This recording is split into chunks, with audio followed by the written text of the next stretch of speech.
kita akan membahas tentang ABG Bio dan penerapan teknologi IPAT-BO pada padi ya. Pada apa itu IPAT-BO? Itu adalah kepanjangan dari intensifikasi padi aerob terkendali berbasis organik. Apa sih sebenarnya tujuan dari pemupukan itu?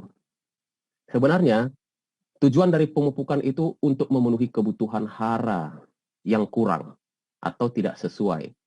Pada dasarnya di dalam tanah ini memang sudah ada haranya, sudah ada kebutuhan yang diperlukan oleh tanaman, tetapi kadang kurang atau tidak sesuai.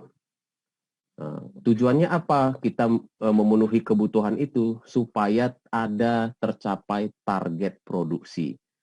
Tentu kalau kita menanam berkebun, kita menginginkan hasilnya, buahnya yang banyak, sehingga kita bisa jual dan mendapatkan hasil dari penjualan produksi tersebut.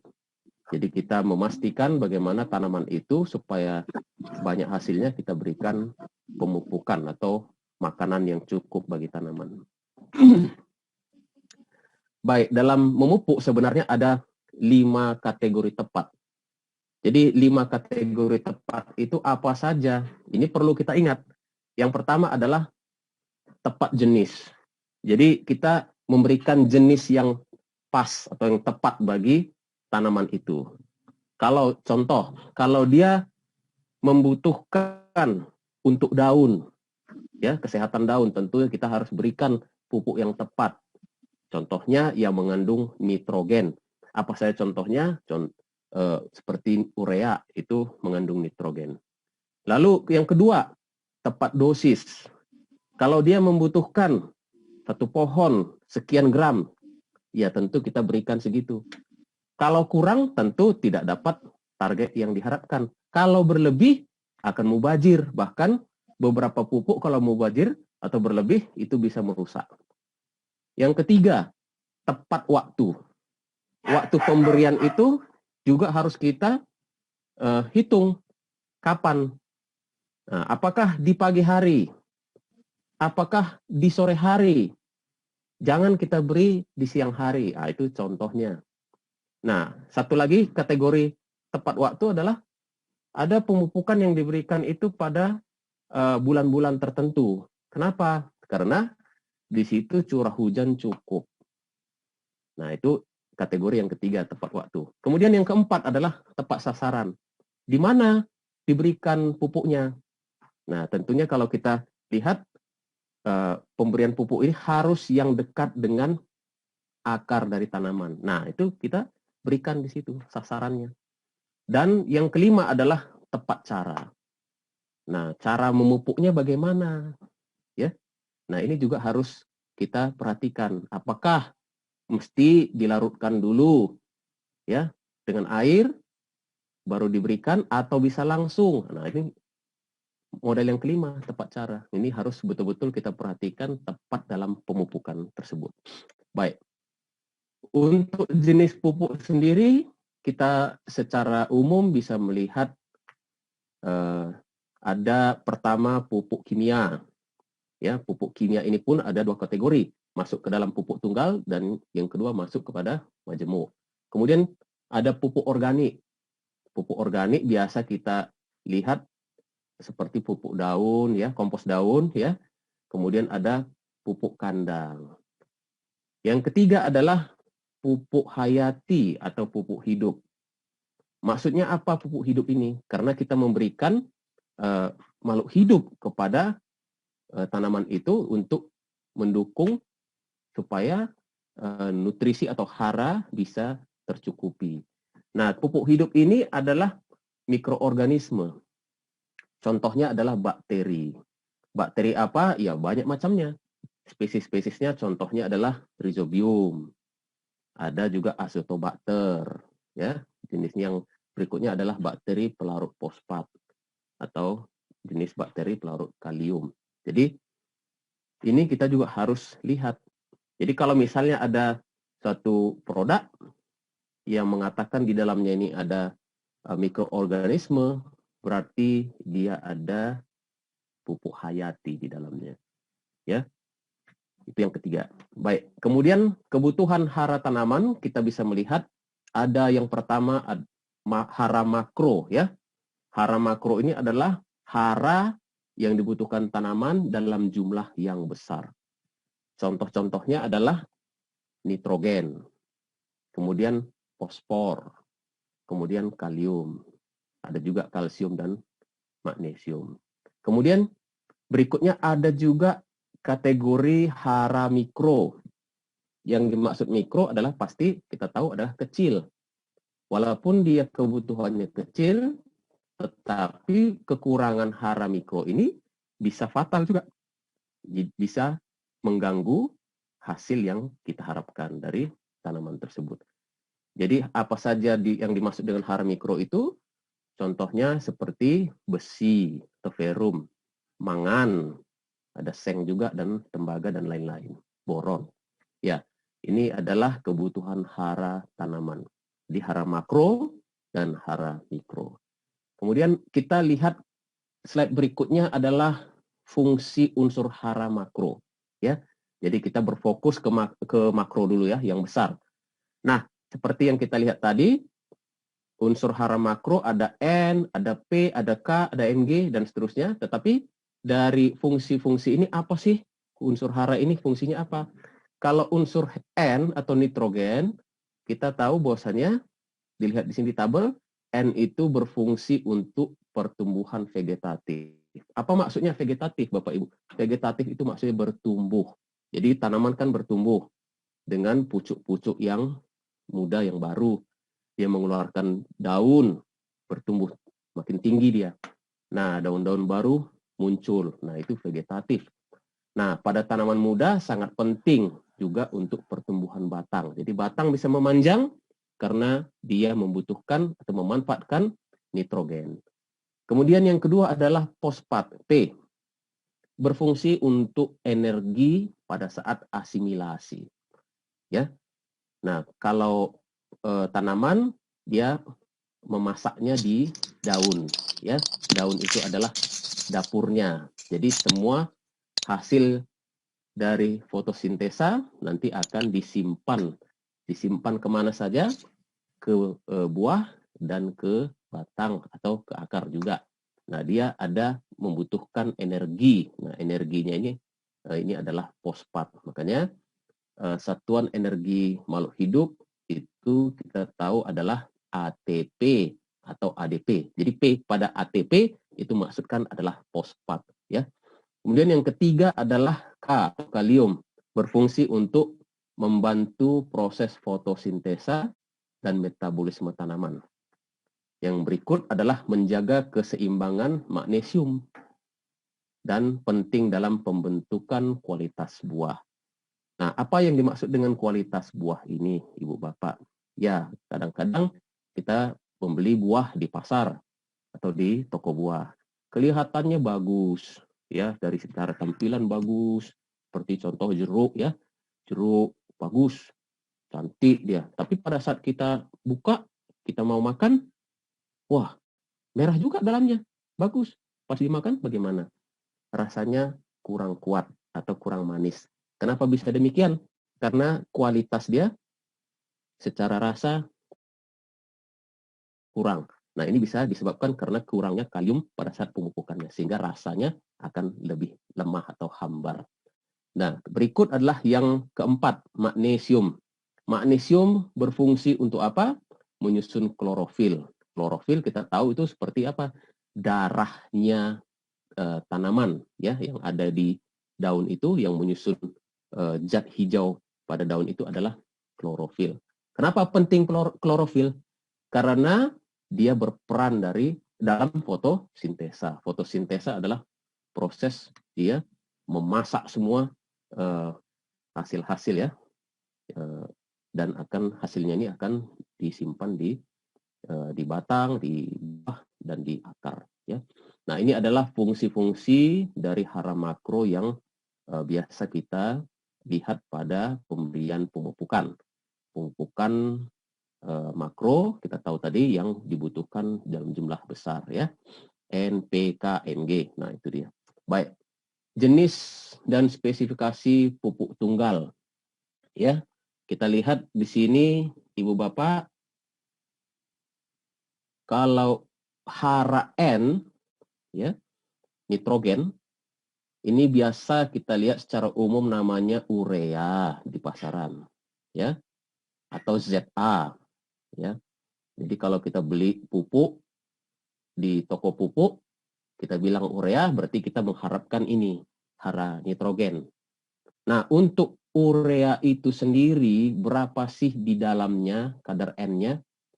Itu adalah 46%. Jadi kalau pupuk urea baru keluar dari pabriknya, itu pasti 46% N ini akan ada. Tapi kalau dia sudah lama disimpan di gudang, ini mungkin sudah akan turun persentasinya.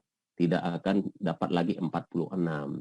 Apalagi sudah lebih lama, sudah tahunan, ya. Ini turun lagi, ya. Nah, kemudian pupuk P, hara P, fosfat. Ini biasa umum kita tahu jenis pupuknya seperti SP36, SP36, ya. SP36 itu super fosfat 36. Kode 36 ini memaksudkan adalah kadar fosfat ya, P2O5 pada SP36 itu adalah 36%. Ya, 36%. Nah, pupuk fosfat yang lain contohnya adalah rock fosfat atau biasa di pasaran disingkat RP, bukan rupiah ya, tapi rock fosfat. Nah, rock fosfat ini mempunyai kadar fosfat yang lebih rendah dibandingkan SP36. Kadarnya hanya 28% fosfat. Nah, pupuk berikutnya adalah MOP yang mempunyai hara kalium. MOP itu atau kepanjangannya muriate of potasium atau KCl ya. Kadar kaliumnya berapa? Itu adalah 60% ya. Dan pupuk berikutnya adalah kiserit, mengandung hara magnesium, atau dolomit juga mengandung magnesium. Ya, kiserit dia bukan hanya magnesium, ada juga sulfur di dalamnya, tetapi yang utama adalah magnesium sebesar 26% dan sulfur ada terkandung di situ sebesar 21%. Sedangkan dolomit ya, ini kadar Mg-nya ini lebih rendah, hanya 18%, tetapi ada keunggulannya, dia di situ mengandung kalsium. Ya, kalsium 30% dan ada aluminiumnya. Kecil saja tapi lumayan untuk membantu ya. Kemudian kita lihat dari slide ini, kita masuk ke slide berikutnya adalah hara pupuk dan kemampuan serap tanaman. Jadi kadang-kadang kita memberikan pupuk itu kita kan bertanya-tanya, sebenarnya berapa sih yang diambil oleh tanaman dari pupuk yang kita berikan. Nah, di tabel ini Ibu Bapak bisa melihat, kita melihat perbandingannya setelah dari slide yang tadi kita bahas.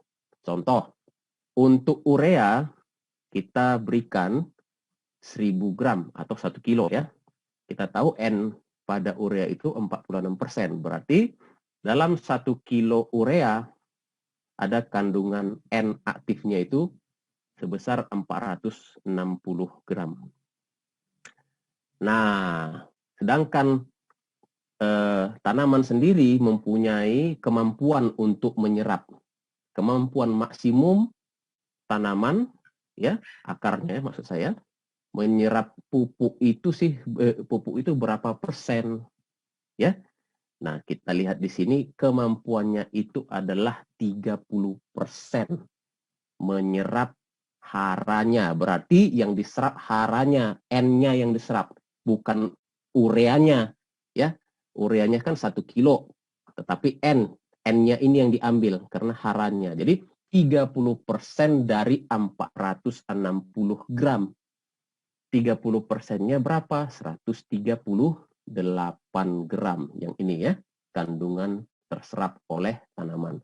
Demikian juga dengan SP36. Nah, dalam 1 kilo SP36 kita lihat dia mengandung 360 gram kandungan aktif fosfat. Tetapi tanaman hanya mampu maksimum menyerap 30%-nya saja. Berapa itu? 108 gram per kilogram pupuk SP36 yang kita berikan. Ya, demikian juga KCL. Kita kalau berikan 1000 gram atau 1 kilo, kemampuan serapnya itu hanya 180 gram dari 600 gram kadar K di dalam KCL. Jadi Ibu Bapak, kalau total di sini misalnya kita berikan pupuk pupuk makro ini adalah 3 kilo, sebenarnya hara yang terserapnya itu hanya 426 gram saja. Kalau dibandingkan ini dengan 3 kilo ini, sebenarnya hanya ya secara berat ya, itu 14%. 14% saja. Nah, 30% dari kandungan aktif ya. Nah, jadi ini adalah konsep kenapa bisa dikatakan menggunakan pupuk organik itu bisa menghemat penggunaan pupuk kimia separuhnya. Pertanyaan orang kan kalau kita kurangin separuhnya apakah cukup? Kalau Bapak Ibu lihat di sini sebenarnya cukup atau tidak? Pasti cukup. Karena kemampuan serap tanaman itu sebenarnya tidak besar-besar amat. Hanya 30%-nya dari hara itu. Kalau seandainya kita berikan 50% saja, jumlah ini masih tercover. Nah, ini adalah konsep kenapa penggunaan pupuk organik itu bisa menghemat penggunaan pupuk kimia sebesar 50%. Setelah kita masuk di slide ini, kita akan berikutnya masuk ke slide zat pengatur tumbuh. Jadi, Bapak Ibu, pada tanaman itu dia bukan hanya membutuhkan hara, atau bukan hanya membutuhkan makanan saja untuk pertumbuhannya. Tetapi ada faktor lain yang mengatur pertumbuhan tanaman. Apa itu? Namanya ZPT. ZPT pada tanaman itu dikenal adalah namanya auksin, gibberellin, dan sitokinin. Jadi ada 3 zat ini ya, auksin, gibberellin, dan sitokinin. Ya, kenapa ini penting? Karena kekurangan ketiga zat ini bisa menyebabkan pertumbuhan tanaman jadi terganggu, demikian juga dengan pembentukan buahnya. Jadi kita tahu kadang-kadang kalau kita berkebun, ada misalnya dari 100 pohon, ada pohon-pohon yang begitu produktif, banyak sekali hasilnya, pertumbuhannya bagus. Padahal 100 pohon ini kita berikan pupuk yang sama, kita berikan dosis yang sama, pemberiannya dengan waktu yang sama, tidak berbeda. Kalau di pagi hari, semuanya di pagi hari. Tetapi kenapa ada pohon yang satu, pertumbuhannya bagus sekali, ya, daunnya cukup, ya, lebat, buahnya hebat. Tetapi pohon yang sebelahnya, ya, dia tidak seperti itu. Ya, kelihatan kurus, buahnya pun sedikit.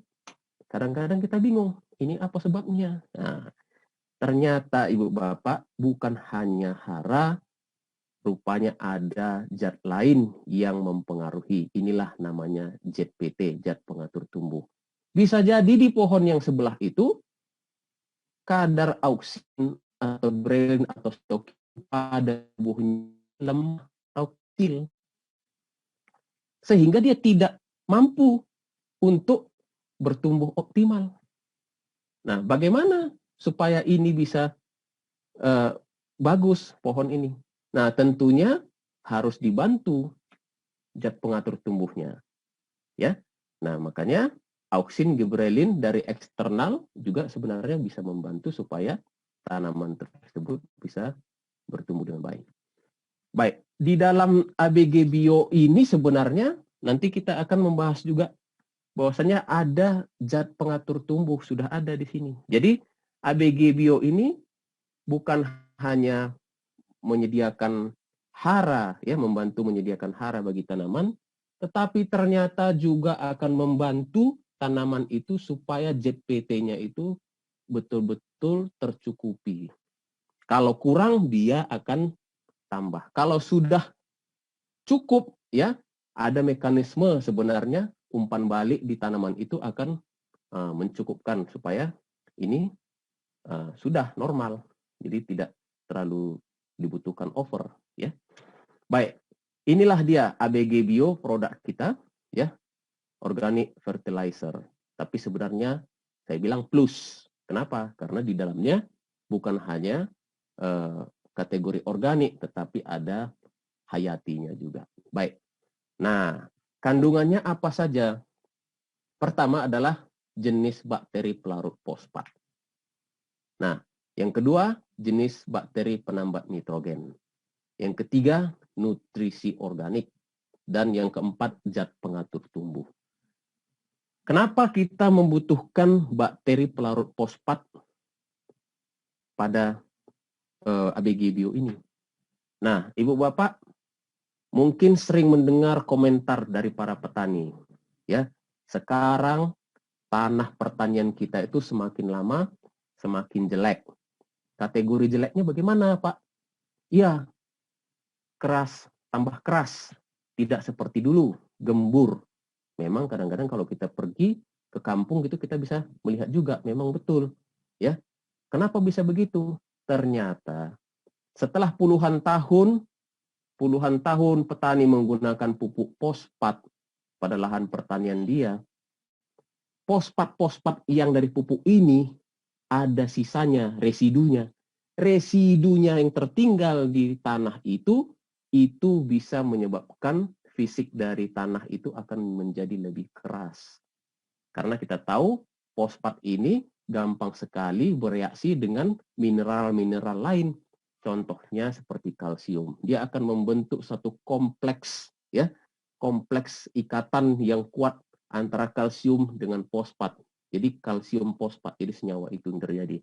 Atau kalau ketemu dengan mineral lain, contohnya magnesium, jadi akan terikat juga dia dengan magnesium menjadi magnesium fosfat. Padahal kita tahu fosfat sendiri dan magnesium sendiri diperlukan oleh tanaman. Magnesium untuk klorofil dan fosfat untuk energi. Tetapi karena ini sudah mereka bereaksi membentuk satu ikatan kuat, kompleks, itu tidak bisa lagi dimanfaatkan oleh tanaman, ya. Tidak bisa diserap oleh tanaman itu. Magnesiumnya tidak bisa diambil, fosfatnya tidak bisa diambil, bahkan tanah menjadi semakin jelek, semakin keras gitu. Nah, kegunaan bakteri pelarut fosfat ini adalah untuk memutus ikatan tersebut antara kalsium fosfat dengan magnesium fosfat atau aluminium fosfat. Ini akan diputus ikatannya. Sehingga baik magnesiumnya, baik kalsiumnya, baik fosfatnya ini bisa betul-betul diambil. Ini adalah kegunaan dari bakteri pelarut fosfat. Dan kalau ini hara-hara yang sudah dilarutkan itu bisa diambil, otomatis fisik dari tanah kita juga akan semakin baik. Tidak lagi keras. Semakin lama dia semakin baik. Jadi lebih gembur. Nah, kedua bakteri penambat nitrogen. Kenapa membutuhkan bakteri penambat nitrogen? Ya, karena nitrogen ini adalah sebenarnya gas.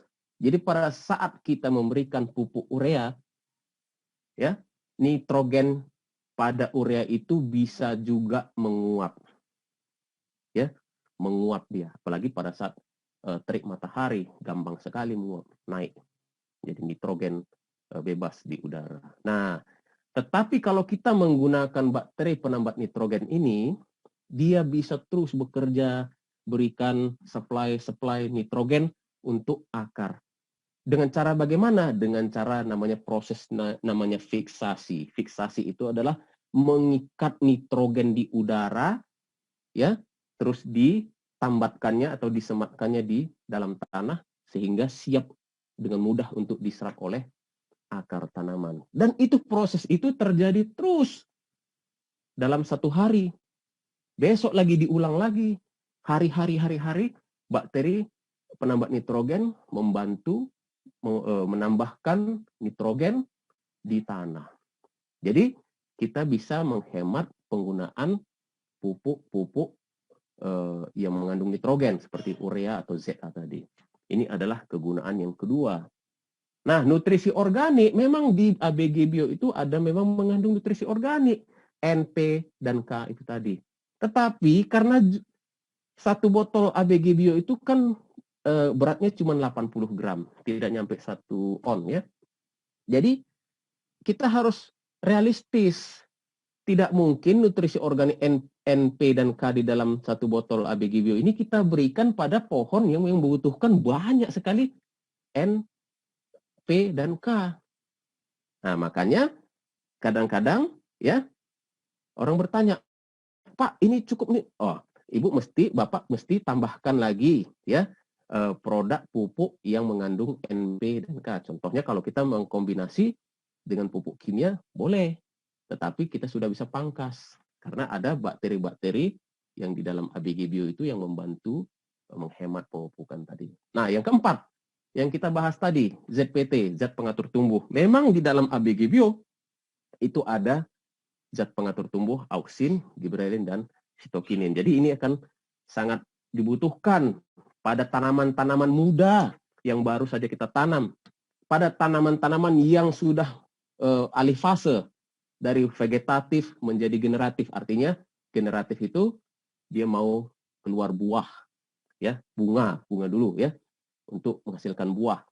Nah, jadi pada fase-fase itu ZPT ini sangat berperan kuat. Jadi kita bisa mengharapkan hasil yang baik setelah kita berikan ABG Bio karena salah satu faktornya adalah mengandung ZPT. Nah, untuk kegunaan kita bisa lihat sudah dibahas tadi, memberikan ABG Bio pada lahan pertanian kita akan membantu melarutkan residu fosfat di tanah dan menyehatkan tanah yang tercemar. Kemudian kedua, dapat dikombinasi dengan penggunaan pupuk kimia. Ibu Bapak lihat di sini, dikombinasi memaksudkan kalau kita menggunakan sistem pertanian parsial, maksudnya setengahnya kimia, setengahnya organik, ini maksudnya demikian. Artinya boleh kita menggunakan organik, tapi dikombinasi dengan kimia, tapi sudah potong separuh 50%. Atau Bapak mau menerapkan sistem pertanian organik tanpa kimia juga sebenarnya bisa. Tapi untuk kebutuhan NPK makronya, Bapak Ibu bisa menggunakan pupuk organik, ya, pupuk organik, makro organik. Nah, poin ketiga, menghemat penggunaan pupuk kimia menjadi separuh. Nah, ini sudah kita bahas tadi. Kenapa bisa demikian? Karena kita ingat tadi yang di tabel itu sebenarnya tanaman itu kemampuan serap haranya itu cuma maksimum 30%. Maksimum loh. Kadang-kadang dalam satu pohon itu dia nggak sampai 30%. Ada pohon-pohon yang kemampuan serap haranya cuma 20%. Nah, kalau 20% berarti lebih sedikit lagi yang diambilnya dari pupuk kimia yang kita berikan. Nah, nomor 4 adalah membantu menambah nitrogen untuk kebutuhan tanaman. Ini juga kita sudah bahas tadi. Nah, yang kelima, kegunaan dari ABG Bio itu adalah melawan dan memutus siklus patogen ya yang ada di tanah. Kenapa? Namanya juga tanah. Di dalam itu bukan hanya hal-hal yang bermanfaat, tetapi juga ada musuh-musuhnya juga. Nah, itu namanya patogen yang bisa merusak dari tanaman kita. Ya, jadi perlu dikendalikan supaya patogen tidak terlalu berlebihan. Kalau dia berlebihan, akan merusak tanaman itu sendiri. Nah, untuk membayangkannya, kita di dalam tubuh kita juga di pencernaan kita ada patogen.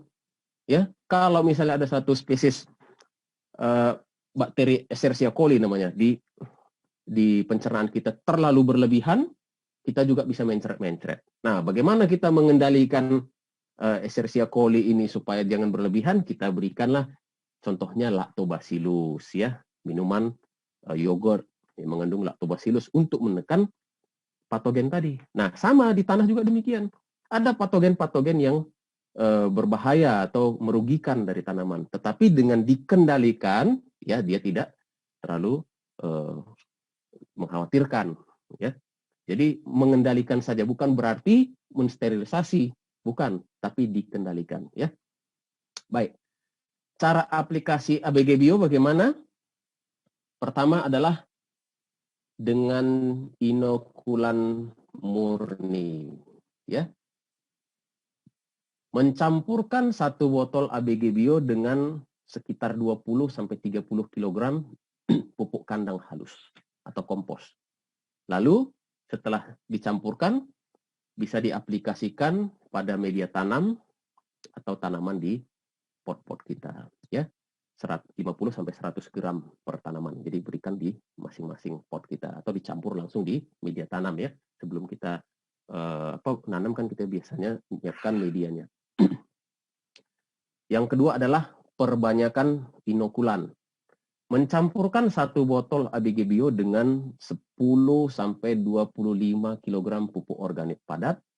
Ya, pupuk organik padat itu bisa kompos atau pupuk kandang. Nah, lalu ditambahkan 1 kg dedak.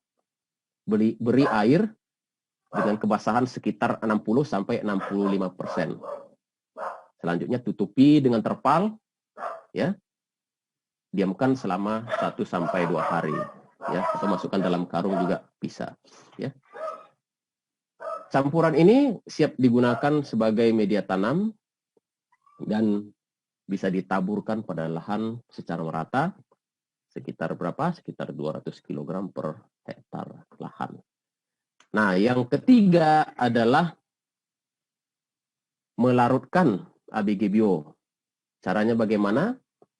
Mencampurkan satu botol ABG Bio pada 1-2 liter air. Air apa? Bisa air kelapa, air gula, ya, cucian beras.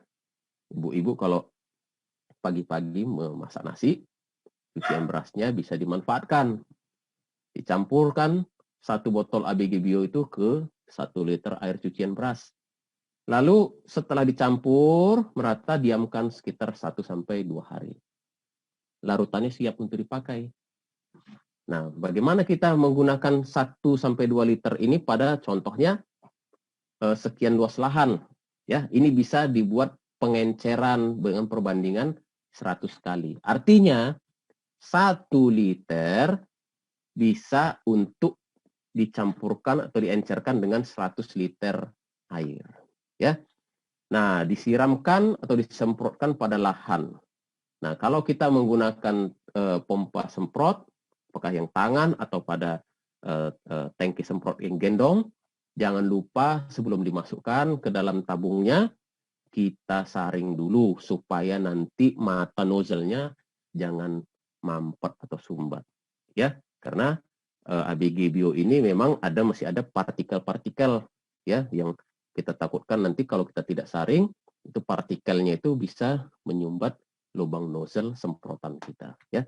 Jangan lupa di situnya. Jadi, apakah Ibu Bapak mau menggunakan cara 1 atau cara 2 atau cara 3 terserah.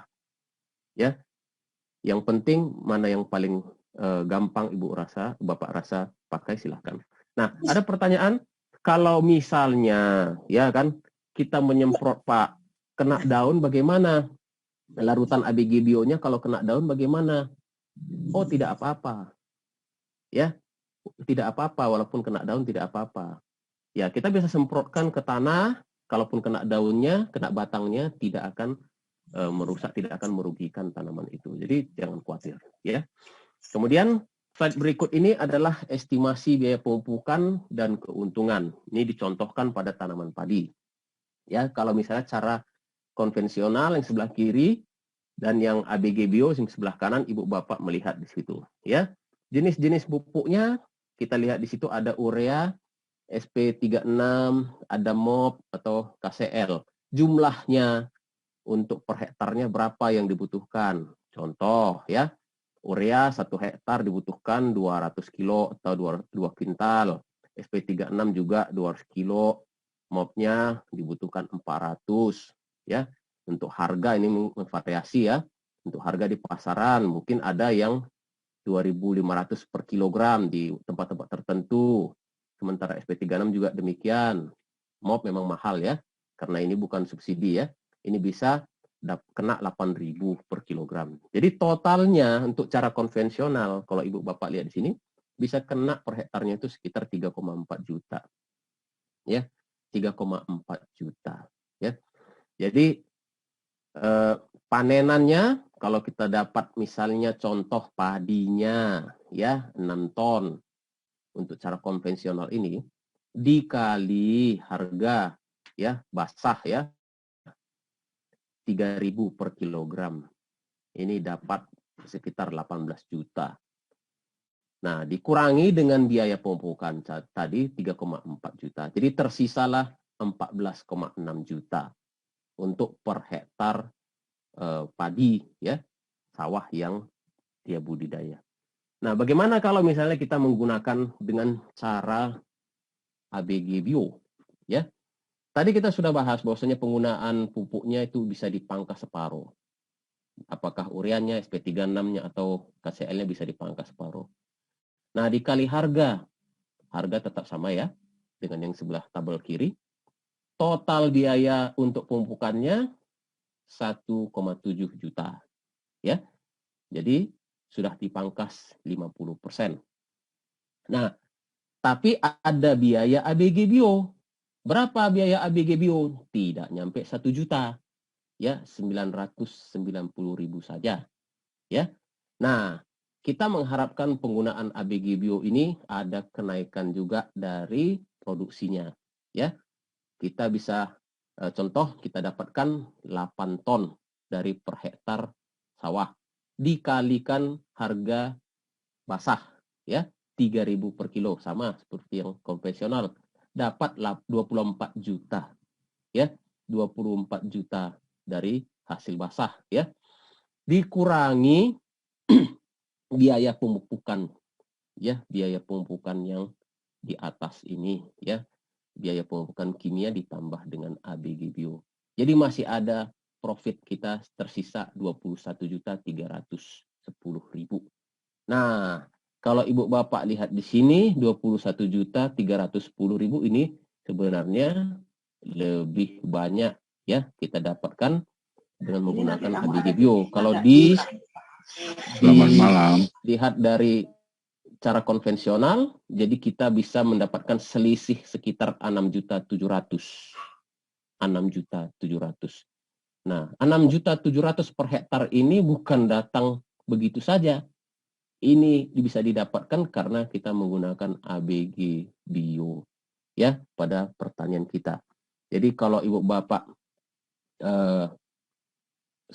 sosialisasi ke petani, jangan lupa juga tekankan perbedaan selisih profit ini ya. Nah, tidak datang begitu saja, tetapi ini bisa datang karena kita menggunakan produk ini ya.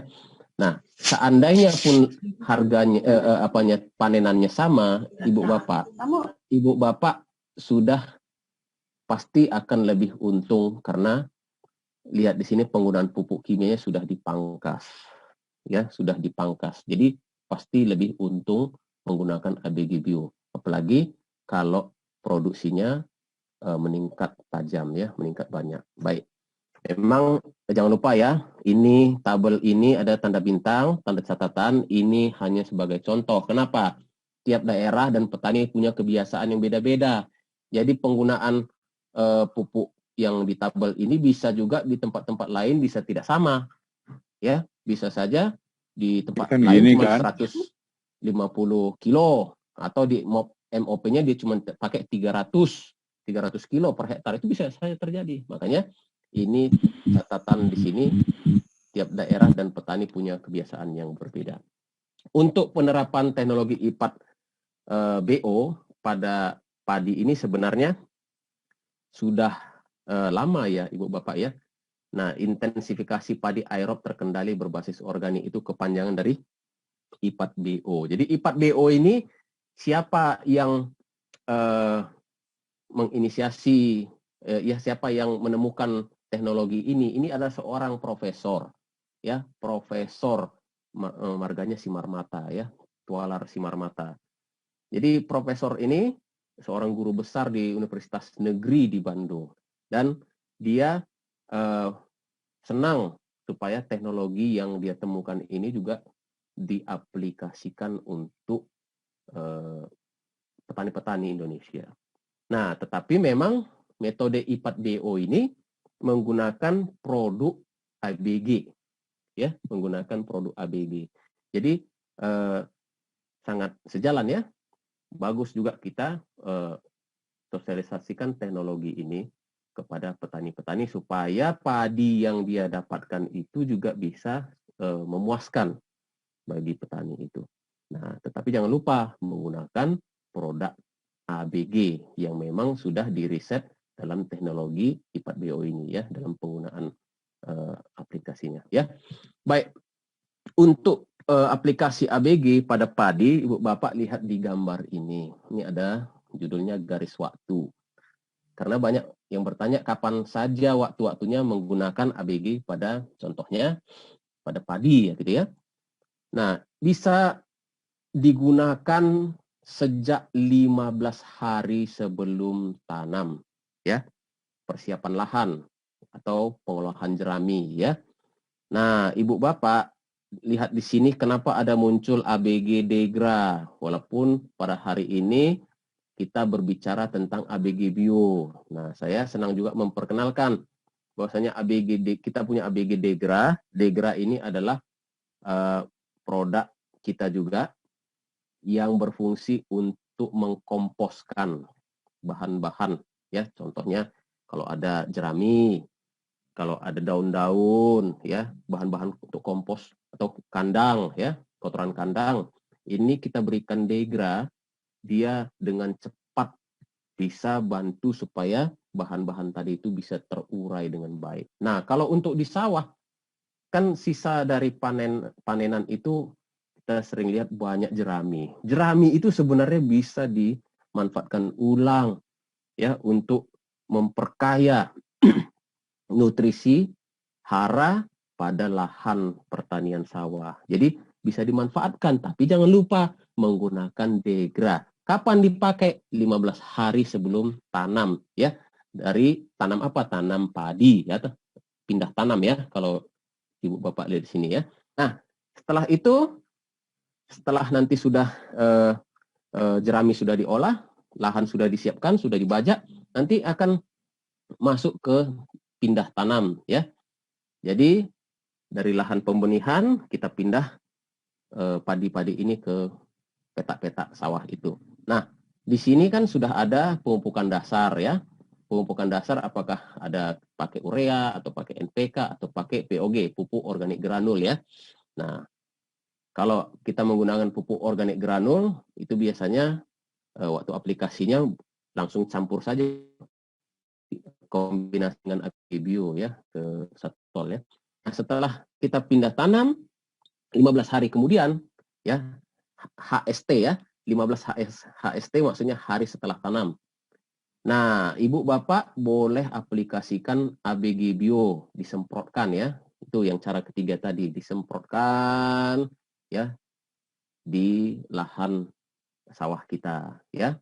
Kemudian kapan lagi menyemprotnya? Setelah 15 hari setelah tanam, 30 hari ya setelah tanam atau 30 HST, semprot lagi 1 botol ABG Bio yang sudah dilarutkan itu tadi untuk lahan pertanian sawah itu tadi ya. Jadi 1 sampai 2 liter ABG Bio yang sudah dilarutkan dicampur dengan 100 liter air, dan 100 liter air ini disemprotkan merata ke 1 hektar sawah.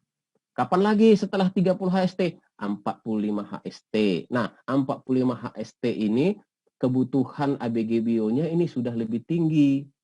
Ini sudah membutuhkan 2 botol ABG Bio untuk 1 hektar tanaman padi. Kemudian 55 HST juga butuh 2 botol. 65 HST juga membutuhkan 2 botol. Jadi totalnya berapa? 2 tambah 2, 4 tambah 2, 6 tambah 1 tambah 1 sudah 8. 8 ABG Bio yang botol kuning. label kuning tambah 2 ABG bio Degra. Jadi totalnya 10. 2 ABG Degra yang label biru ditambah 8 ABG bio yang label kuning. Itu sampai panen padi cukup. Jadi terakhir adalah 65 HST penyemprotan terakhir. Jadi padinya sudah daun semua kan? Nah, tak apa-apa kalau kena daun-daunnya pun tak apa-apa. Kan kita semprot bukan hanya kena ke tanahnya, tetapi juga ke daunnya juga tidak akan merusak padi. Tetapi bahkan dari daunnya itu ada stomata, itu bisa juga masuk ke dalam stomatanya itu, zat-zatnya itu bisa berguna untuk tanaman. Ya, baik. Setelah itu kita masuk di masa-masa panen. Ya. Nah, memang di sini Ibu Bapak lihat saya bikin di sini 112 HST. Memang ini bergantung varietas ya. Ada juga varietas-varietas yang cepat panen, sekitar 80 hari sudah panen. Jadi tidak nyampe 100 hari lebih ya. 80 sudah panen. Jadi tergantung varietasnya. Baik. Nah, pertanyaan berikutnya adalah penerapan ABG Bio ini di mana saja? Apakah ABG Bio ini adalah produk baru sehingga mesti kita buat? Nah, Ibu Bapak boleh lihat di slide berikut ini. Jadi sebenarnya penerapan ABG Bio ini sudah sangat luas. Tapi mungkin Ibu Bapak belum banyak mendengar juga berita-beritanya, ya. Nah, kalau lihat gambar ini adalah di Sumedang. Ya, tahunnya juga sudah lama 2007 ya. Ini Bapak lihat, Ibu lihat di sini mereka sudah panen ini di Sumedang ya. Nah, ini adalah hasil-hasil dari kan ABG Bio pada sawahnya ya, pada padinya. Luar biasa hasilnya. Nah, lihat aja itu padinya sampai begini ya, besar sekali ya. Lihat. Jadi atasnya juga sangat bagus pertumbuhannya, bawahnya juga. Lihat akarnya itu hebat ini. Akarnya itu hebat. Memang tanaman supaya bagus hasilnya bukan hanya daunnya yang bagus, di bawah juga harus sangat menentukan. Makanya ABG itu kepanjangannya kan Amazing Biogrowth ya, mengagumkan. Tetapi di pasaran di umum juga kalau misalnya ada petani mau mengatakan ABG itu atas bawah gondrong ya silahkan, boleh. Karena apa? Atas ini maksudnya daunnya padinya gondrong, hasilnya bagus, dan bawahnya ini ya akarnya ini gondrong juga, bagus. Artinya akar yang bagus akan menentukan hasil juga yang bagus. Jadi akar itu adalah yang menarik hara di tanah untuk menghasilkan produksi yang baik. Kalau akarnya lemah, pasti di produksinya juga akan lemah. Jadi atas bawah gondrong yaitu ABG ya. Penerapan berikutnya di Nusa Tenggara Timur tahun 2007 juga, dan hasilnya juga hebat luar biasa. Di Bandung ada, oh iya ada, di Jalengkong 2007 Ibu Bapak lihat di sini hasilnya juga hebat ya, 2007 di Bandung. Jadi di NTT jauh ya. Nah, di yang dekat sini di Bandung juga ada. Nah, di Ciparai. Nah, ABG Bio panen bersama Kemenristek dan Pertanian. Jadi ABG Bio ini bukan produk yang kaleng-kaleng ya. Bahkan ini sudah diakui oleh Ristek ya, Riset Teknologi, Kementerian Riset dan Teknologi dan Departemen Kementerian Pertanian ya. Mereka tahun 2007 pun sudah panen raya bersama ya, menggunakan padinya ini menggunakan ABG ya, ABG Bio ya. Kemudian di mana lagi? Di Sulawesi, di Goa ya. Goa ya, kabupaten ya, 2008 ya. Bahkan ini ada acara pelatihan pertanian dengan menggunakan teknologi I4BO ya pada sawah padi ya. Nah, ini Bapak Ibu lihat di sini ini adalah berseragam semua, ini tentara ini, TNI ya. TNI. Jadi memang pada saat itu I4BO ini dipakai juga untuk mendukung program ketahanan pangan oleh TNI dan Polri, ya. Jadi sebenarnya penggunaan ABG Bio pada program pangan kita bukan hal yang baru, ya. Nah, selanjutnya ada juga Bapak Syahrul Yassin Limpo, ya, sekarang Menteri Pertanian. Kalau dulu masih Gubernur Sulawesi Selatan. Ini beliau sedang berbincang-bincang sama Profesor Tualar. Ini adalah penemu dari teknologi I4BO yang menggunakan pupuk ABG Bio ini. Ya, ini foto-foto beliau, ya, Bapak Syahrul Yassin Limpo panen raya bersama, panen padi. Padinya menggunakan ABG. Ini benderanya, Bapak Ibu lihat sini, benderanya ABG ini, nih di bawah, ya. Ini. Jadi ada Pangdam juga ikut juga panen bersama, ya, tahun 2008. Berikutnya di Sukamandi, Jawa Barat, ya, arah ke Pamanukan itu. Ini ada PPN, Pekan Padi Nasional yang ketiga 2008, ya. Ini Ibu Bapak lihat di sini, ini benderanya ABG. Wah, sejauh mata memandang, ini adalah padi semua. Padi semua ini menggunakan ABG PPN 3, dan pada saat itu di Sukamandi itu juga hadir Presiden Susilo Bambang Yudhoyono, SBY, ya.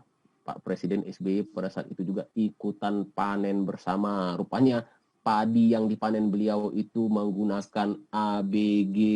Kita patut berbangga, padi yang menggunakan ABG bahkan sudah dipanen oleh Presiden. Ini benderanya, bendera ABG ini Bapak Ibu. Lihat di sini, PPN 3 2008 di Sukamandi. Ya, itu adalah beberapa dokumentasi